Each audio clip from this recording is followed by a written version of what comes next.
Hi friends, ఇలా కొబ్బరిలో చూసాము.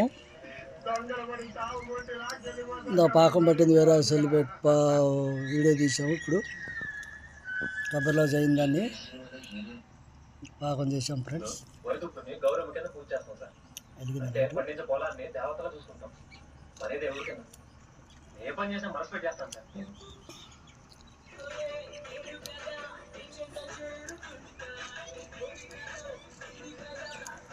కేజీన్నర కొబ్బరి, కేజీన్నర పంచదార,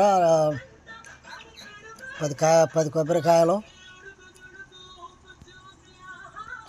యాలక్కాయలు వేసి గిద్దన్నర నీళ్ళు పోసాము ఫ్రెండ్స్.